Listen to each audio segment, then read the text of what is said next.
Welcome to Metaphysical Soul Speak. I'm your host, Elena Fox Starks.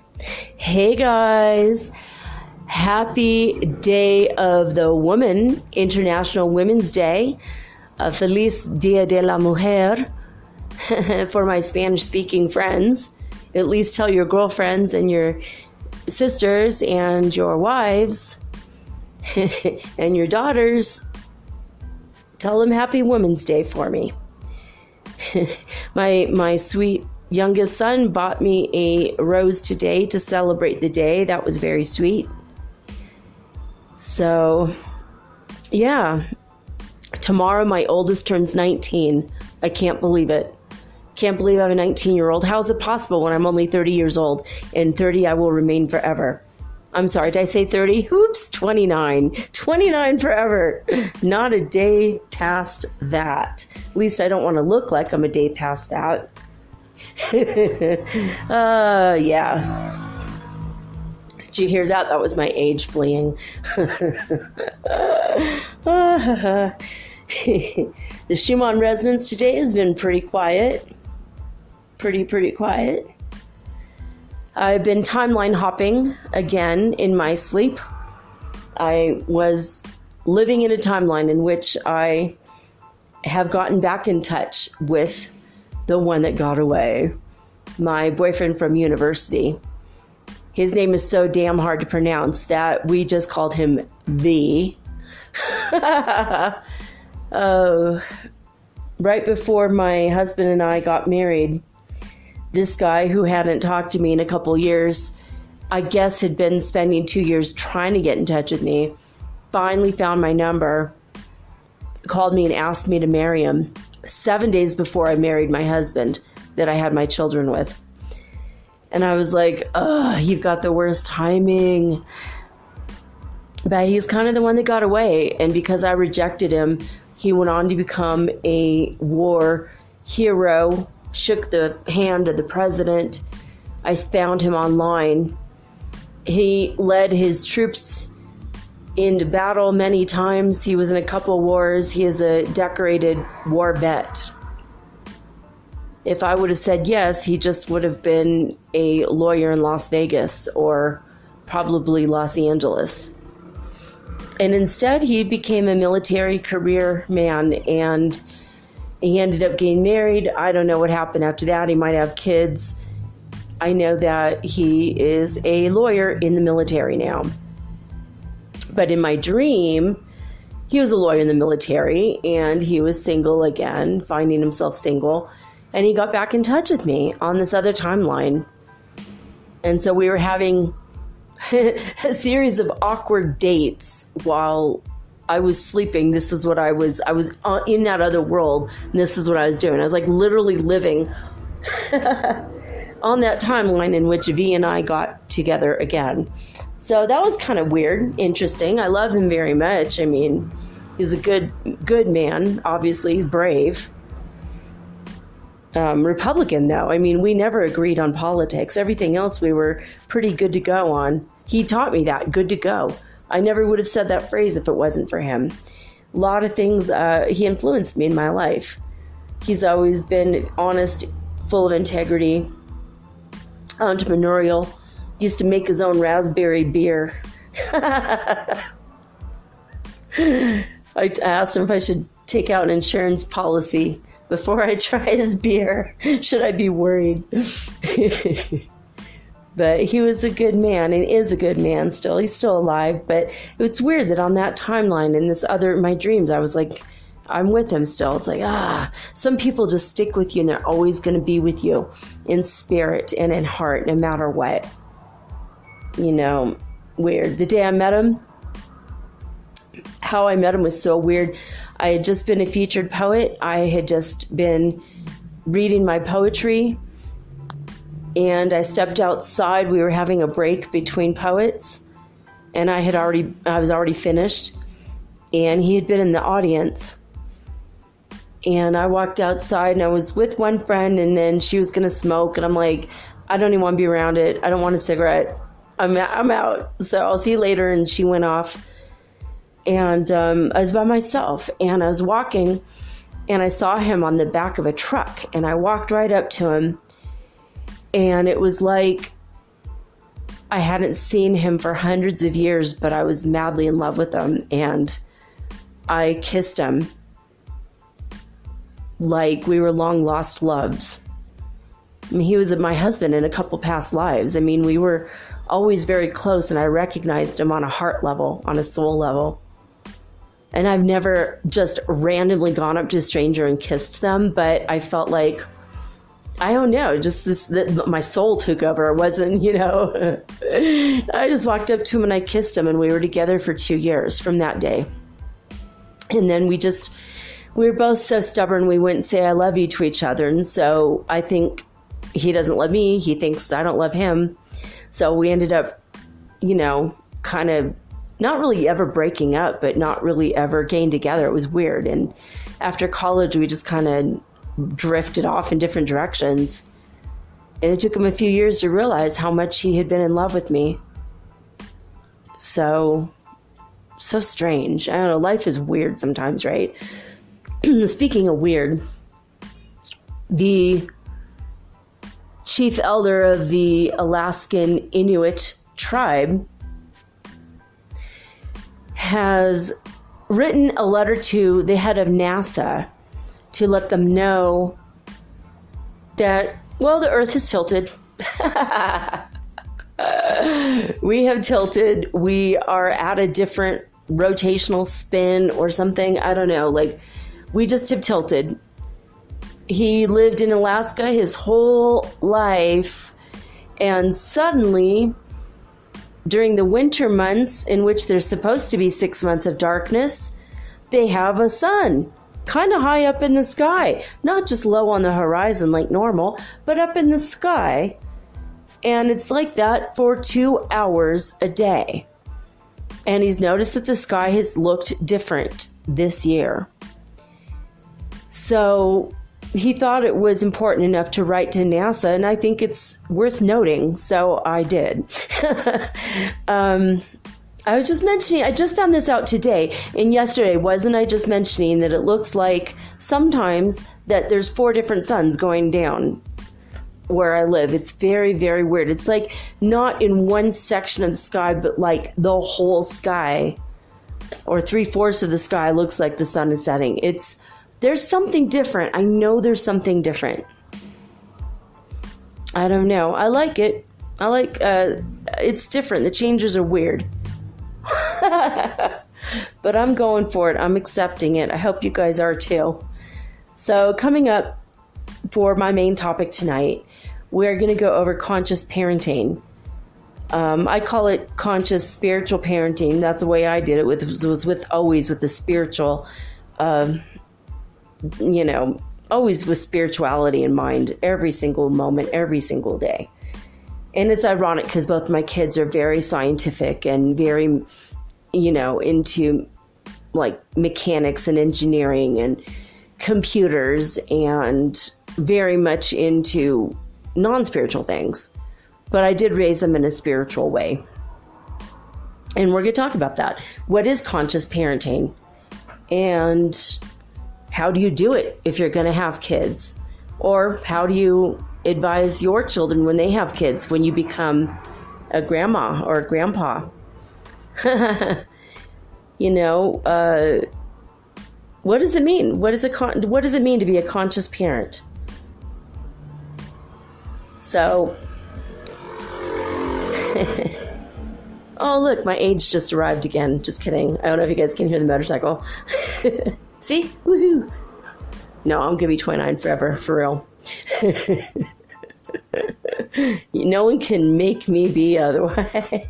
All right, I'm gonna come right back after these messages, and we will talk about conscious parenting.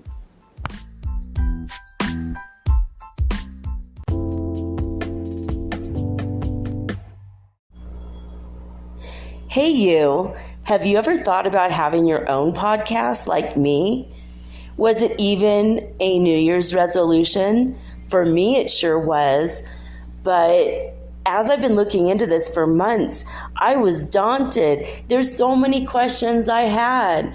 when I was trying to get this off the ground, I was wondering, how do I record the episode? How do I get it across all the platforms? How do I get my podcast on Apple Podcasts when I don't even have an iPhone? How do I get it onto Spotify and all the other places? How do I get people to listen? And how do I make money from my podcast? How do I edit it? Oh my God, I had all these questions, and I was so confused until I discovered the simple answer is Anchor. Anchor is a one-stop shop for recording, hosting, and distributing your podcast. Best of all, it's 100% free, and it is ridiculously easy to use. And now Anchor can match you with great sponsors too, so you can get paid to podcast.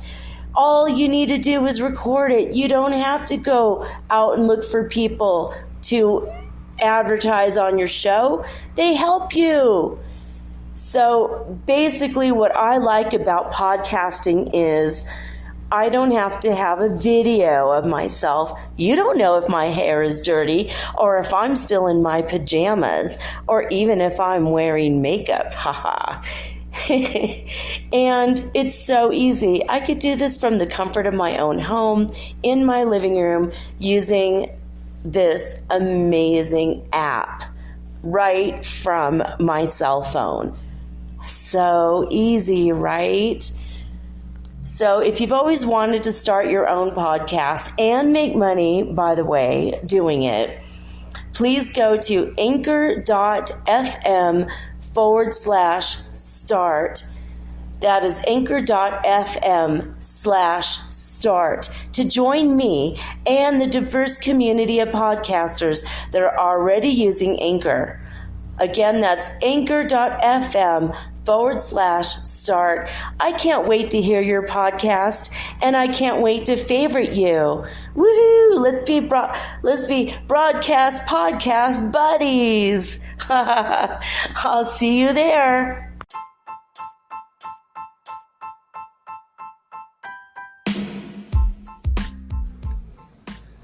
All right, so what does it mean to be a conscious parent?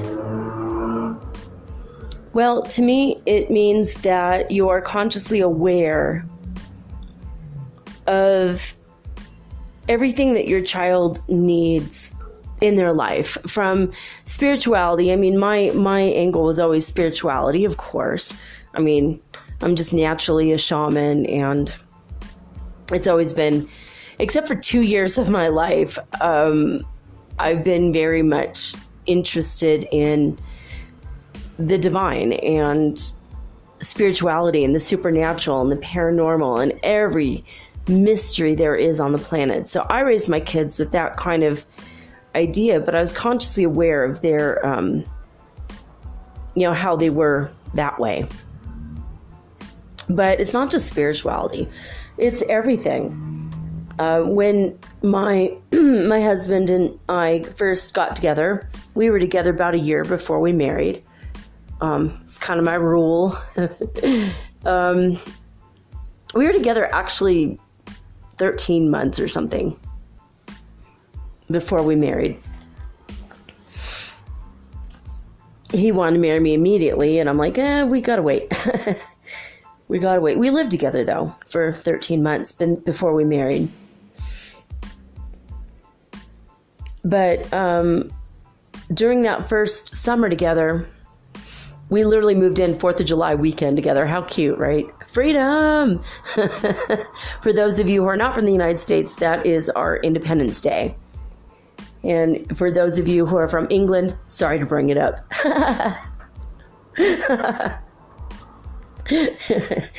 I'm just kidding. Anyway,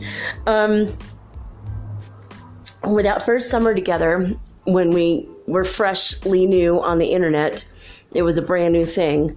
The internet was only out for about maybe a year when we met. So we got on the internet, and he started doing research. He's like, if we're going to have kids together, and I know we are, I want them to be really smart. And I'm like, all right. And he goes, how do we guarantee that? So he started researching, and he discovered things that blew my mind. So I'm going to tell you guys about this right now.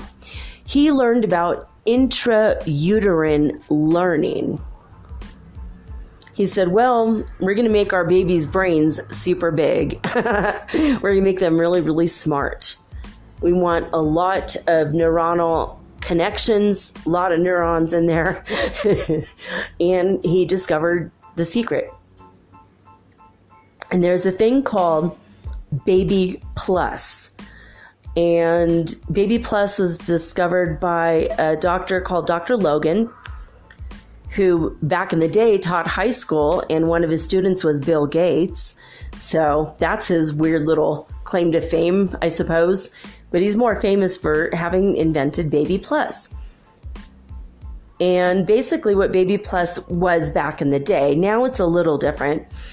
And I haven't even seen the new unit, but the old thing was basically it's a strap that goes around your belly as soon as your fetus's ears are developed, and you play a series of tones, and every week you increase it. So like the first week it's like bum, bum, bum, and then the next week it's bum, bum, bum, bum, and then by the end of your pregnancy it's like ba ba ba ba ba ba ba.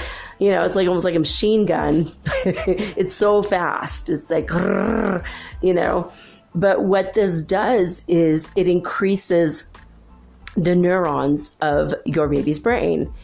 Another thing that my husband was looking into that time was the Mozart effect, and how you have an increased ability to learn when you play Mozart and other classical music pieces.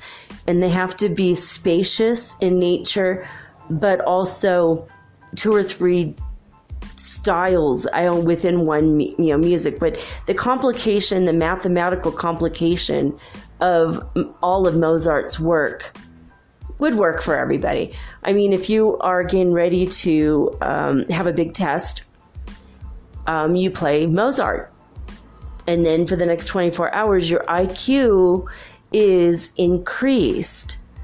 So we decided, as conscious parents, that when we finally got married and finally got pregnant, that we would play music for our kids while they're in the womb. And when they were, out of the womb, obviously we played Mozart and other concertos. And I mean, they don't maybe know what they are hearing now, maybe not. But when they're very, very little, I mean, they heard Beethoven and Bach and Mozart and Franz Liszt, who's one of my favorites. Salieri. You can't play Mozart without telling the story and playing Salieri. But if you don't know what the hell I'm talking about, go rent the movie Amadeus. It's a really amazing movie.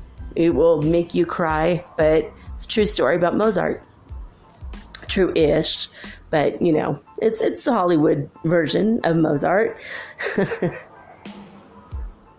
But we started from the very beginning, even before we became parents, knowing that we want to give them every advantage in the whole wide world. We weren't rich, but we wanted to at least give them the gift of education, the gift of knowledge, and we wanted to give them an environment in which they could flourish and grow as individual people. And that's another thing that's super important. We made sure that they were able to develop their individuality. That's being a conscious parent. Helping your child to learn and grow in the way that she or he needs to become the person that they came in here to be. And then they came to planet Earth, they came to this dimension to be specific people and to do specific things. We all have an agenda. When we get here, we'll have a plan on how we're going to live our lives and what we're going to do. And so as spiritual conscious parents, this is what we did. We recognize that our babies that are about to be born are going to be intelligent beings that have been here before. This is not their first rodeo. It's not their first life. They have other past lives, and we treated them as if they were potentially spiritual masters coming to teach us. So we didn't want to raise them in a way that we thought they were just,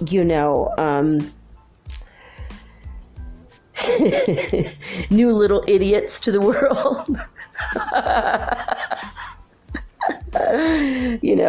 We treat them as if they've always been here. They've been here as much as us, maybe more. A lot of people will have a baby and then it's all gaga gugu tata pututa. You know what I mean? Like, it's just totally like, and you can't teach, a baby can't learn from that. So we always used, $20 words.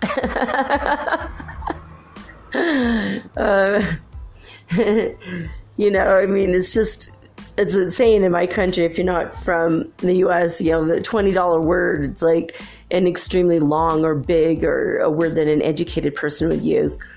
So to the best of our ability, we raised our children to speak, very much like an adult from the time they could speak. So, I don't know, when you're a conscious parent, you're aware of their emotions and you give them emotional intelligence and you help them. You raise their social awareness. You help them with their ability to learn and also their capacity for compassion. BabyPlus actually does help people. It helps babies. It not only assures their brain growth, but an astonishing part of it is they come out with more of an appreciation for art and ability, for art and music. They come out of the womb with more social awareness. They come out physically strong. I mean, both my kids rolled over the day they were born. Usually it takes a baby 2 or 3 months. Both of my kids had their eyes wide open. They did not cry because they didn't have to. They were emotionally aware of themselves. Most babies are born and they cry and they don't know what the hell happened. My kids were aware when they came out of the womb. Looking around, they could see other people. They could see themselves in the mirror and recognize themselves. My kids were extraordinary, but not unique. All the BabyPlus babies in the world are the same. They come out, not the same, but you know what I mean? Like, they come out really intelligent and very aware. And there's a clipping out process that takes place right before birth. So any neurons that don't quite meet up are clipped out. It's like trimming a tree. And this happens again when a child becomes the age of about 15 to 16. If they aren't using their brain, whatever they're not using gets cut out. And then whatever they have left is what they have for the rest of their lives.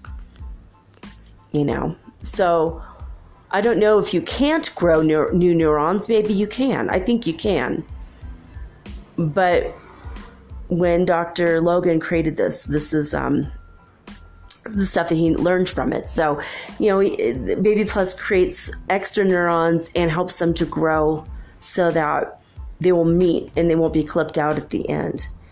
So, like my youngest, when he came out of the womb, he was so physically strong. He had freaking 6-pack abs. And he could put his arms around my neck and hold me so tight that I let go and put my arms stretched out. And he was hugging onto my neck. And he would never fall because he was so strong. His muscle development was extraordinary. The nurse in the delivery room said, "I've never seen a baby this strong. He's got abs." And he rolled over and he looked himself in the mirror, like 5 minutes old. She's like, "This is really weird." She's like, "You were a really good mom because the way you ate and she's like, "I don't know what you did, but look at him. He's an extraordinary baby." It was weird. It was super weird. No one had ever seen children like mine. And for a while I sold BabyPlus. I promoted it. I'm promoting it now. I make zero on it if you go out and get one. It became so popular in Asia and people couldn't afford it that on the black market exploded with BabyPlus related items. Anything to help their babies be more intelligent. Like in Malaysia, it was very big in the Philippines a lot of... In fact, when I was selling this, I was told specifically don't sell it to the Philippines because it already had several knockoffs and I don't want more. Because I don't know how good the knockoffs are. It became super popular in Asia. So anyway, I don't know. When you're raising a child, whether you use BabyPlus or not, if you kind of watch what they're interested in. Like I watched, my oldest was interested in learning language. When she could sit up at the age of 6 months old, I had flashcards ready for her. And she learned all of her letters by sight right away, 6 months old. Now my second kid, he didn't learn to read till he was much older. He didn't care about language. He was more physical. And so, we would take him out to the playground a lot, and when he was old enough, that was fun. When he was old enough, we took him out to play soccer, and he played on a little soccer league. And later on, I took my kids to a bowling league, and then they both learned how to bowl and spend time with mom. It was fun. And for my oldest, I think it was more of a social thing, and my youngest loved throwing the ball down the lane. When he was I think he was like 5 or 6. It was super cute. We were in the Simpsons League. And at the end, we got Simpsons bowling balls. Mine was orange. I think it had Homer Simpson on it. It was hilarious. But anyway, so you just kind of watch. Like both of my kids were interested in art. My oldest one a lot more. They were both interested in music, so they both have guitars. Just anything that your child would be interested in. Now, if you don't have kids and you're not planning on having kids, this isn't going to be information that's lost on you. I mean, you're going to always know someone who is about to have a baby or you might end up, volunteering someday, with kids. Or maybe you're a teacher. This is good information to know, just being consciously aware of how somebody naturally is. Some people are natural born scientists. They're very curious about their world. My youngest has been, since he was little, very, very, very interested in taking everything apart. He never put it back together, but like one day he says, "Mom, my computer, there's something wrong with it." I'm like, "What?" He goes, "I can't get it back together." I went, "Oh my God. Oh my God." And I went into his room and there's parts everywhere. And he goes, "Well, I know this goes over here and I know this goes over here, but I don't know where this goes." Oh my God. You took your computer apart? Are you kidding me right now? And so that was when I went to a garage sale and I bought him a box of electronic parts. He got on the internet on his new computer, which I made him promise, don't take this apart. And he learned about diodes and electrodes and how electricity works and how machines are made and built, because that was what his interest was. Meanwhile, my oldest had a keyboard and he taught himself how to play the piano. And then he wanted to learn how to sing, and I bought him a course on how to sing. And now he's a singer, and now he plays guitar. He's self-taught on the guitar. I took him to Coursera.org online, where his first lessons in guitar was from Berklee College of Music. There was a free beginning guitar lesson. So conscious parenting is about following the natural progression of what your child wants to do. I mean, I didn't know that I was going to buy my 6-year-old an old oscilloscope. I don't even know what the flock and oscilloscope is or what it does, but he loved it. So that was okay. That's where you're going to go. You never know if you just gave birth to the next Einstein. You don't know. Or maybe the next great American novelist is one of your kids. You don't know. Maybe they could be super politically active and grow up to be president. My oldest, I think I mentioned on one of my other shows, I gave them both computers, and my oldest one, I caught her writing letters back and forth to Dianne Feinstein. Like, Dianne Feinstein personally answered letters. Like, well, I'm glad I voted for her all those years. And now she's like having conversations with my kid. Like, I consciously made an effort to support everything. My oldest kid went to her first protest still in diapers, 6 months old, because we protested the war, because war is bad for everyone in the world, except for the people that are profiting off of it. But it's a bad thing. And so I wanted my kids to be socially aware and emotionally intelligent and consciously compassionate. And that's how I raised my kids. That's a part of being a conscious parent. Another thing is, like, give them plenty of art supplies, like paper, canvas, paint. Don't just buy them crayons and a coloring book and let them color someone else's art. Give them that as an example, but also give them blank paper to create their own art, or ask them what they want to color, and then you draw it for them, and then they'll color your art. One thing I found online, which I never did, I always wanted to, was you can take your child's art and now turn it into a stuffed animal, so they can have a living evidence of the art they created that they got from their mind. That's like pretty cool, man. I'm like, man, I wish that had been around when my kids were really little. They'd be walking around with the weirdest things. At least my oldest always had real strange art. In fact, I'm going to tell him maybe he should do that. Because he's got some pretty trippy art, and that would be really cool as a stuffed animal. So, I don't know. I mean, I wanted them to know also.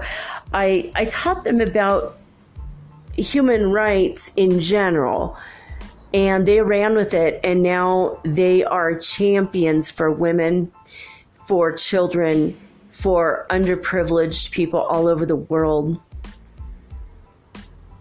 Travel is important. If you can't travel out of the country, like, take them to native lands so they can experience how other people live and what other people, have in their world. Take them to different parts of your country. If you live in the mountains, take them to the beach. If you live at the beach, take them to the countryside. If you live in the countryside, take them into the city. The safe part of the city. Being a conscious parent is being responsible globally, but acting locally. So you teach your kids about all cultures in the world. And if they naturally gravitate towards something, then, allow them to learn about it. My oldest kid started to learn Russian a couple years ago. Now my youngest kid has gotten the Russian bug, and now he's learning how to speak Russian. He's learning about Slavic culture. It's super interesting to him. When he was very little, he was interested in everything to do with World War II. And then he told me he had a past life in World War II.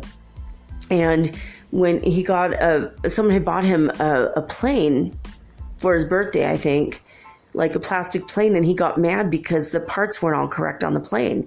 He goes, no, when I was in the war, this is the kind of planes we had. He explained what was wrong with, the engine goes here and the compartment goes there. I'm like, wow. He was very little. I don't think he remembers this now. He's like maybe 3 or 4 years old. And he just remembered it. My oldest started speaking words in Hindi and had a Hindi accent. My oldest remembered being my mom in India. So if your kids are coming to you with past life memories, don't tell them it's not real. Listen, write it down. It's very fascinating and interesting stuff. You know, like when my parents heard me talking about being killed by snakes in a past life, which I talked about a few weeks back, about a month ago, they know how to handle it.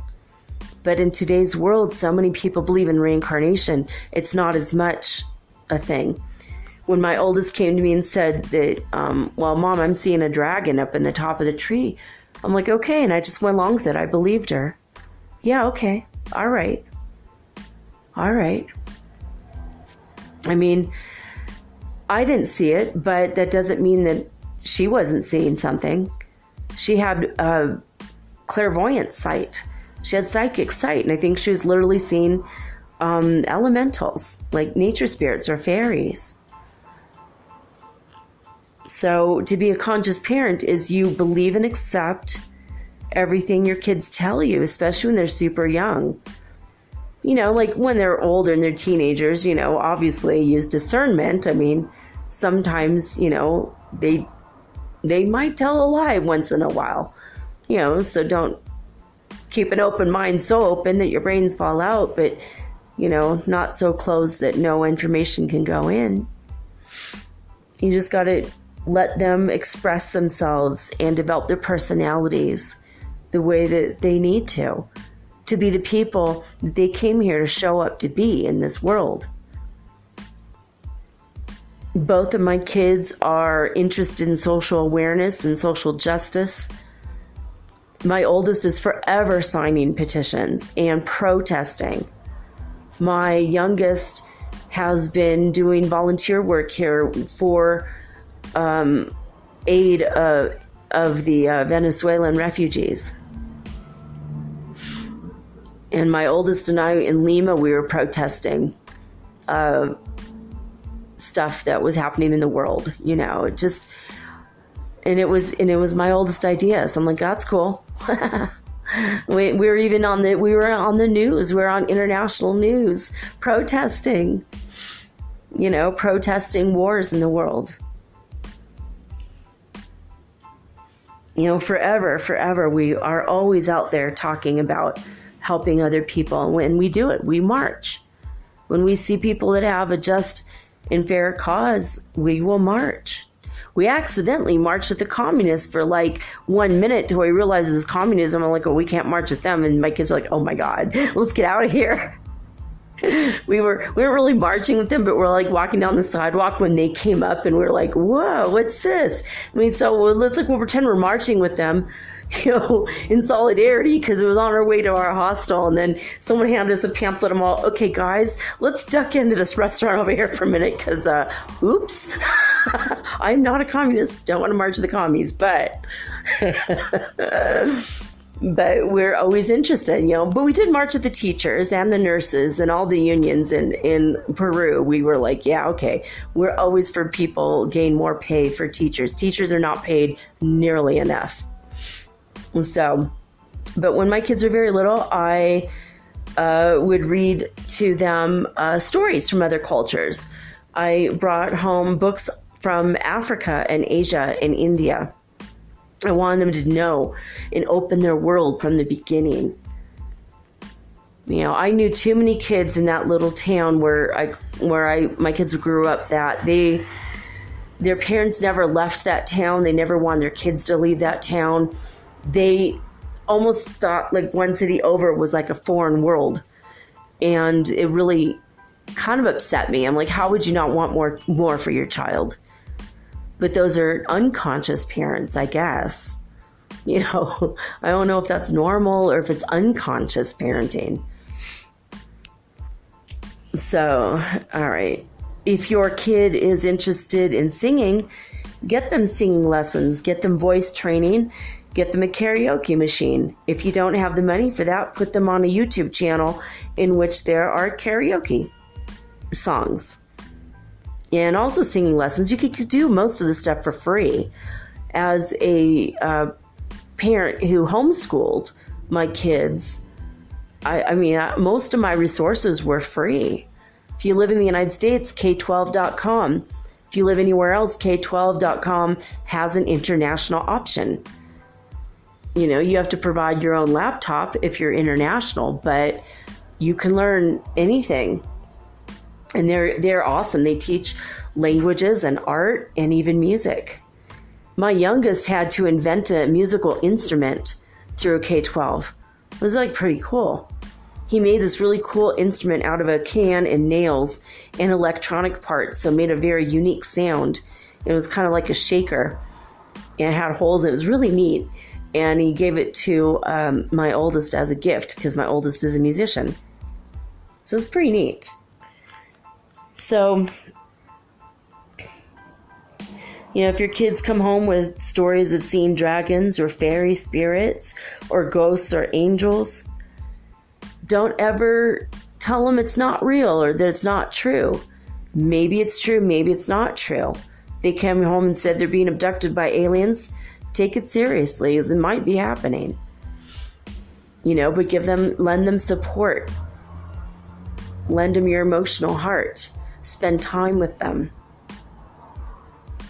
It's why I brought home books that when my oldest was still like 1 year old, she'd chew on them sometimes. When she's very little baby, she was really a little baby. And I bought books that have quotes from famous philosophers in the world.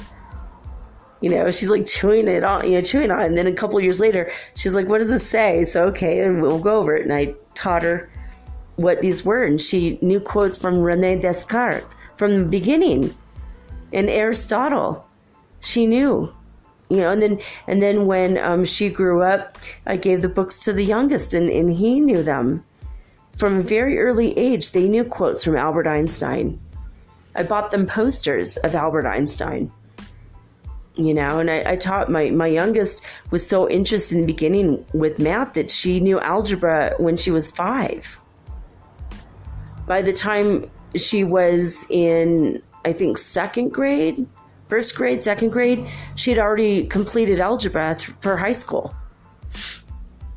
I put her in a conscious school. I found a really cool school in Chico. And that's where she went.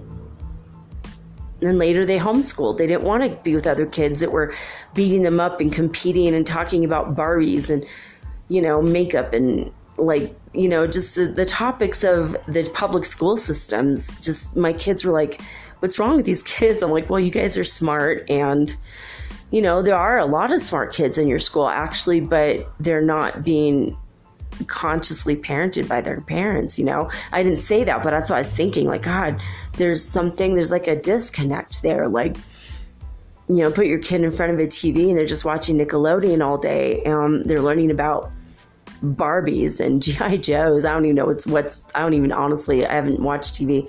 We cut our TV off when my youngest was 2. And so he hasn't had a normal TV for 14 years. That's part of, for me, being spiritually and conscious and aware of my kids' surroundings. So it was weird when we go to restaurants in Peru. Almost every restaurant in Lima they have TVs. And sometimes it's a variety show and it's very interesting. And some of the shows were just very sexist. Like there was like a sport competition show where the men get to wear sweatpants down to their ankles and sweatshirts and long sleeve shirts. And the women are wearing nothing more than like a bikini and high heels, or if they do have sports shoes on, they're wearing like maybe little tiny short shorts and like a bikini top almost. It's like super sexist, and they're wearing full makeup, but they're supposed to be competing in a sports competition. It was ridiculous. And my kids both looked at that and they were like, I don't like the way they treat women. But both of my kids said this. My youngest son said this. He's like, this is not right. This is not fair. This is real strange. I don't want to judge the culture here, but this is not right. And it was it was good. It does my heart good to know that my kids are socially aware and that and I kind of raised them to be that way, but they surprise me. I mean, they point out things that I didn't know were not okay. You know, like I tend to be sexist and I didn't even know it until they grew up, and the new generations coming into the planet have a different sense of awareness and a different sense of justice than the rest of us. My youngest won't eat eggs in front of the pigeons who stare in our window. He's like, this isn't right. I don't want to freak them out. I'm considering their feelings. I'm like, whoa. My oldest said, I don't want to eat animals anymore because they're sentient beings and they should have rights too. I mean, the ideas are coming from the kids that are being born no matter what, whether you use BabyPlus or conscious parenting or not. The new generations are always going to be different than us.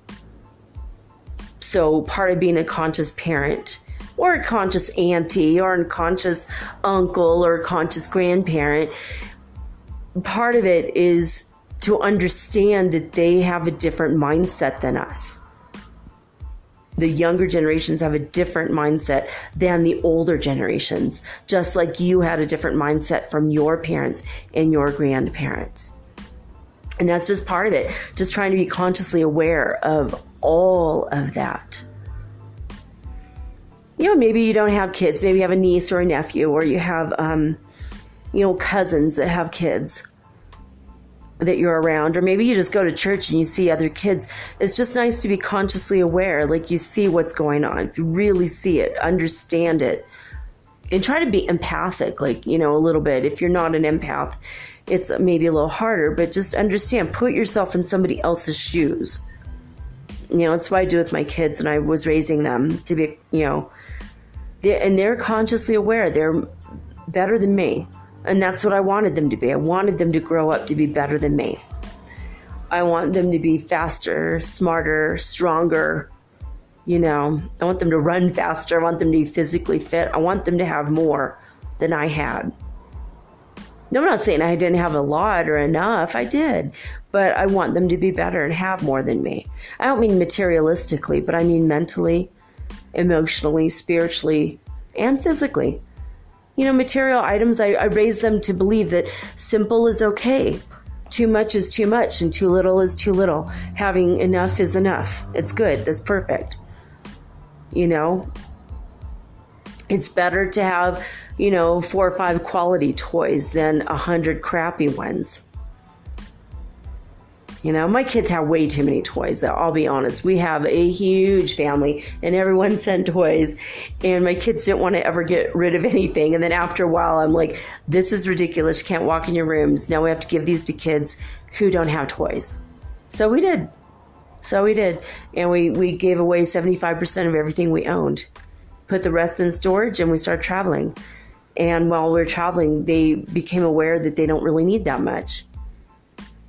They know that if they have more than what they can carry in a suitcase, a big suitcase, a small suitcase, and a backpack, that's almost too much for them. They're like, this is too much stuff. I don't need this much stuff. I can live and be happy and be free and still have friends. As long as they have a computer or a phone where they could keep in touch with the world, all the people that they meet. That's where they're happy. But they're teenagers. Little kids do need toys. Toys and puzzles and educational toys. It's kind of what I always provided, stuff to do with the world. How do you guys remember Hug a Planet? I don't even know if it's around anymore. Where it was like a replica of the Earth, and it had all the different countries on it and the capitals of the countries. And it was adorable. And, that was something that was going around for a while. And you just hug it, and you give the planet love by hugging the actual pillow. It was a pillow shaped like the planet. I'm like, such a cute idea. So I don't know. Hopefully this helps you if you are looking towards becoming a parent someday, or a grandparent, or an aunt or an uncle. I always felt like conscious parenting was way more important. Like, my parents, I love them and God bless them. This wasn't a concept then when I was being raised. I was trained what to think. I was almost forced into it. I mean, they put me in Catholic school, you know. Then later, when my dad was excommunicated, they put me in Lutheran school, you know. And yeah, the education was really good, but I mean, to force the religion on me was a little crazy. I wasn't like, give me credit, you know, show me all the world's religions, and then tell me that atheism is an option too, because I'm going to pick for me what I need to be, where I need to be. You know, and I ended up in Islam. You know, for a long time I was interested in Judaism, actually. You know, so I feel like people should have the ability to be who they wanted to be before they were born. And it starts with a name, by the way. Don't name your kid something that's going to rhyme with a swear word. And don't name your kid something that is like a stripper name, you know. If you're naming your kids Candy and Trixie, don't be surprised if they become prostitutes or strippers later on. Because people in the world will treat them differently based on their names. You know, and don't name them after vomit, you know, or things that will rhyme with vomit or diarrhea, by the way, because, you know, kids can be really cruel. I'm just kidding on that one, kind of. I named my kids names that would not rhyme, and I had to, like, it took me 9 months to name my oldest middle name. Like, I knew the first name for like years before I ever got pregnant.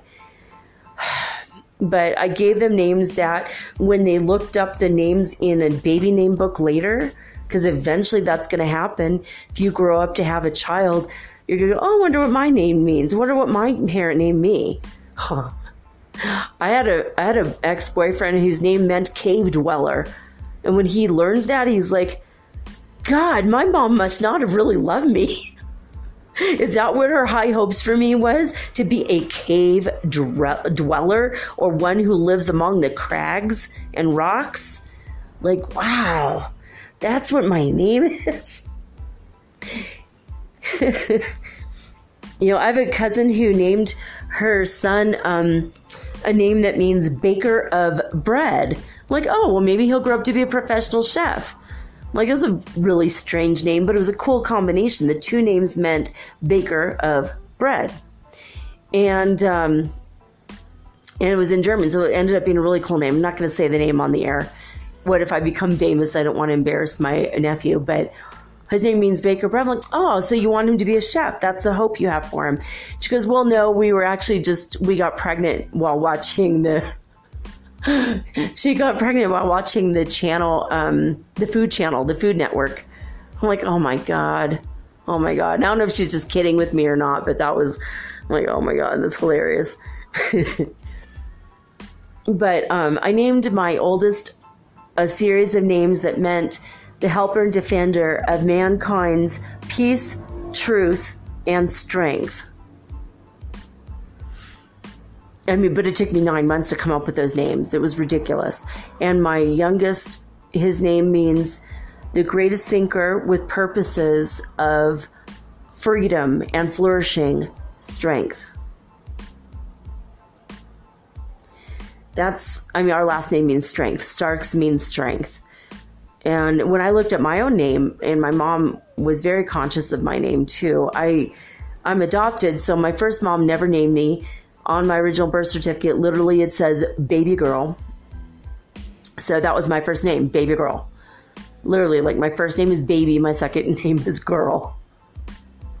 You know, it's like that's kind of crazy, right? When you put a baby up for adoption, they literally put on the birth certificate baby boy or baby girl.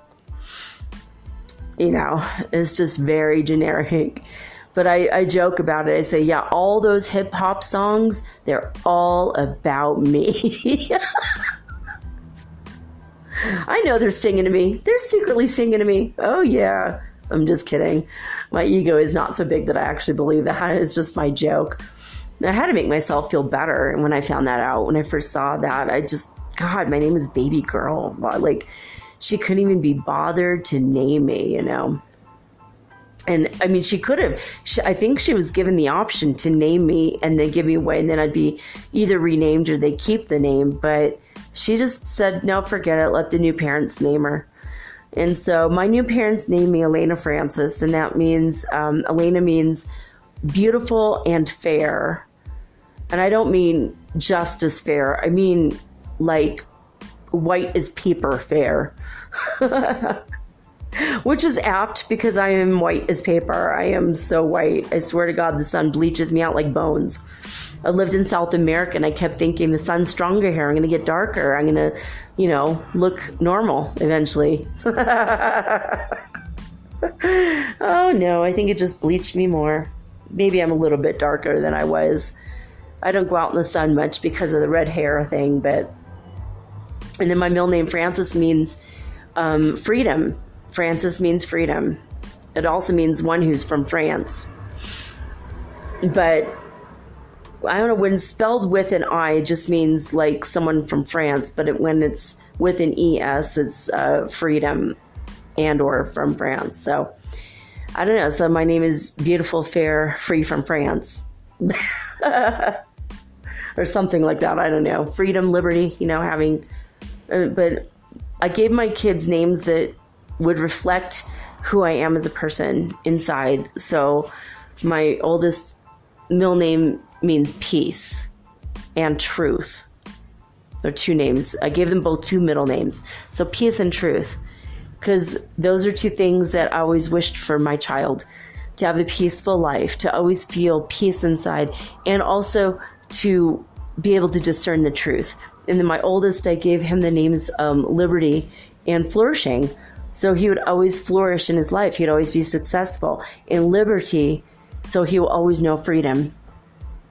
I wanted to name them both something to do with love, and I couldn't find a name that I liked that meant love. And I felt like, well, I love them both, so that's something they're always going to know. In both of them, their first words were, I love you.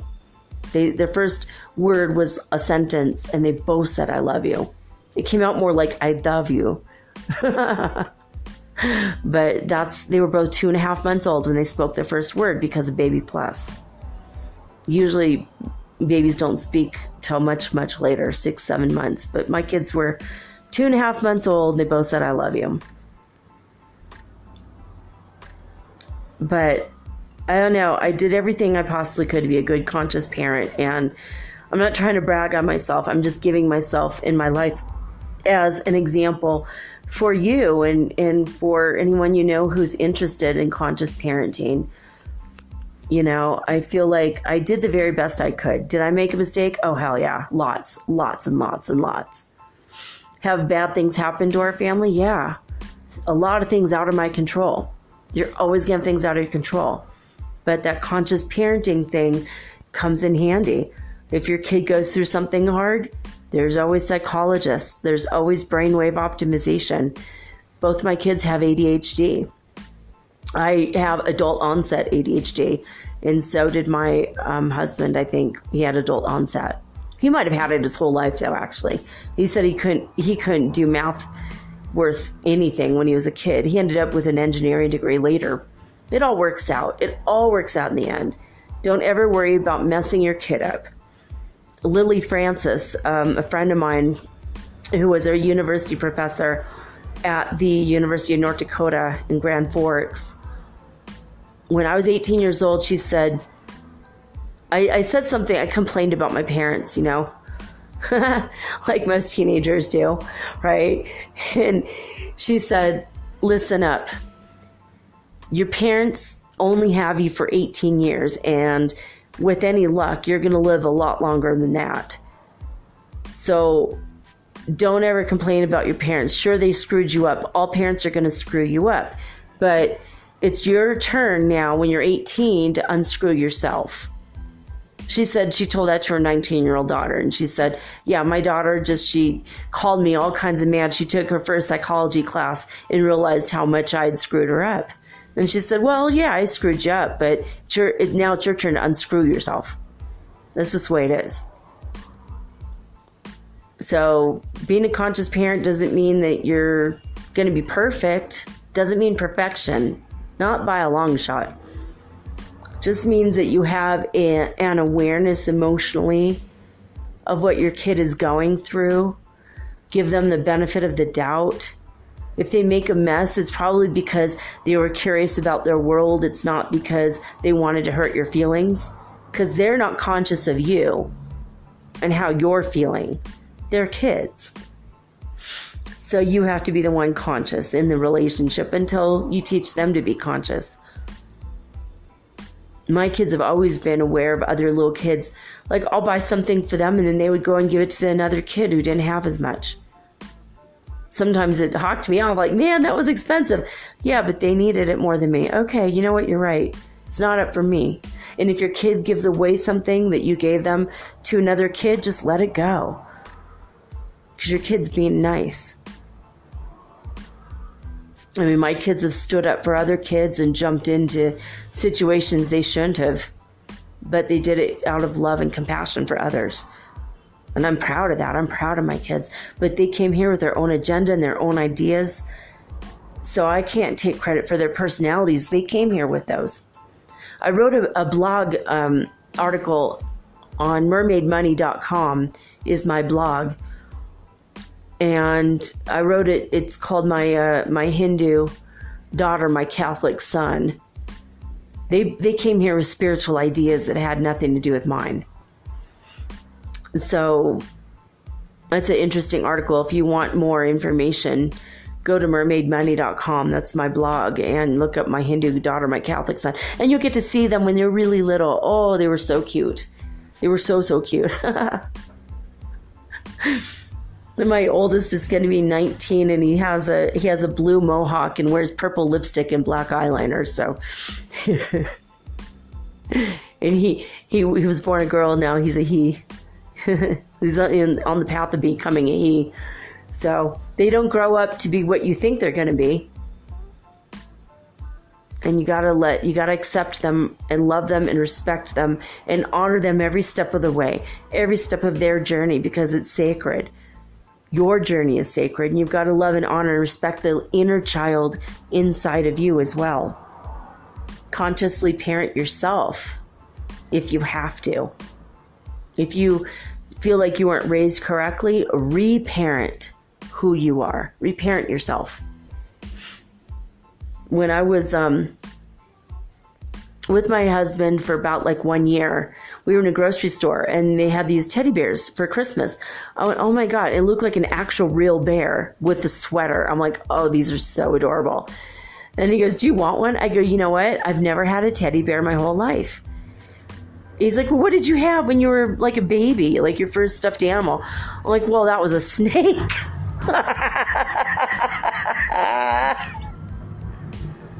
I cuddled with a long snake. It was a green snake, and he had a pink tongue, and he had yellow on his underbelly, and he was adorable. He was... I was not a conventional child. And then when we ended up having our first kid, and I went to I took him to a butterfly and snake exhibit, and he wanted a pet snake. I'm like, oh my God, it's just like the apple does not fall far from the tree. So my oldest had a pet snake. And anytime anyone would buy my oldest, who ended up, becoming a transgender, or was always a transgender, but anytime when she was little, and she was a little girl at that time, people go, oh, you're a cute little girl. And I used to dress her in dresses. I feel guilty about that now, because she always wanted pants, so I'd buy her pink pants. I didn't know. I just didn't know. I wasn't conscious about that then. And I'm a conscious parent. So you can't always be conscious about everything. But we bought her, like her grandma bought her a baby crib and a baby doll. And I found the baby doll shoved in the closet underneath the pile of clothes. And the snake was in the crib with a pillow under its head and a blanket over it. And she always wanted stuffed animals of cats. Cats and snakes and butterflies were the thing. But be consciously aware. I mean, if you have boys, buy them dolls, and don't do gender normative. This is also, don't do cisgendered stuff. Don't do, you're a boy, you play with trucks, you're a girl, you play with dolls. No. buy them anything they want. My youngest always wanted things that were pink because his birthstone was pink. And my oldest had a turquoise birthstone, and so, she always wanted blue stuff and he always wanted pink stuff because they liked their birthstones. That my youngest, didn't grow up to be gay because he liked the color pink. He just liked the color pink. And that's a thing in the United States, by the way. The rest of the world, they don't have a problem with the color pink. Oh, you're wearing pink, you must be gay. Or, what's wrong with being gay? Conscious awareness. All my friends from all over the world, Saudi Arabia to South America, wear pink. It's not a big deal. It's a nice color. It's calming and beautiful. It's a color of the heart. It's a color of love. But in the United States, people are like, oh, well, you're a guy wearing pink. It's a thing. I don't know why people have hang-ups with color in the United States, but they do. Some people do. Not everybody, obviously. So, I don't know, but you got to be consciously aware and be consciously aware of, not being overly genderly, oriented, oh, I've got a girl. I mean, I did do that. I got a little girl. Well, I'm going to put her in Mary Janes and cute little socks with lace. And it was fun dressing my kids up, according to their gender. But, when my kids grew up and became teenagers, or even preteens, I'm like, okay, you want to wear jeans and combat boots? Let's go. I put them both in combat boots. It was helpful when we're tracking through Guatemala and Mexico. It became a thing, and my oldest just bought a pair of combat boots last week. I mean, my youngest, because he's still here at home with me. My oldest, I don't know if he's wearing combat boots or not this week. But it got to a point where the three of us were just wearing gender neutral clothing to travel. It's just t-shirts and these hippie pants that everybody wears. We started doing that a few years ago. It's just, they're $6 and they're easy. And if they rip, they're $6, If you can't fix them, you just buy another pair. It's easy. And they're super comfortable for traveling. They got pockets in case you need to put money, pockets with little buttons. Yeah, it's cool. It is what it is. But I don't know, to the best of your ability, and as you go along learning about stuff in the world, just be conscious of what's happening and be conscious of your kids. I mean, when my oldest came to me and said, what is it when you are a girl, but you want to do boy things? I'm like, oh, you're a tomboy. She goes, cool, I'm a tomboy. She went to school and told her best friend, Christian, hey, I'm a tomboy. And he goes, well, I like girl stuff more. Maybe I'm a tom girl. I thought that was so adorable. Aw, I don't know. I tried to the best of my ability, and I hope that you do too. Conscious parenting is something I think that everyone should strive for. So anyway, that's all I got to say about that, guys. I love you very much. Now I'm signing off with peace and joy and the high vibes of the holy fifth dimension. I'll see you guys soon. Until next time.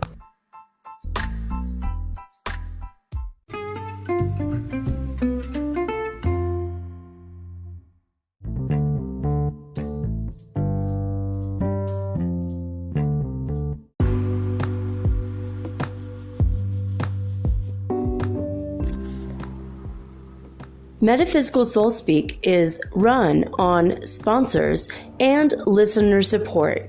This means listeners like you. If you are so inclined to support my efforts and my little podcast, please visit me at anchor.fm/metaphysical and pledge an amount of your choosing today. Thank you.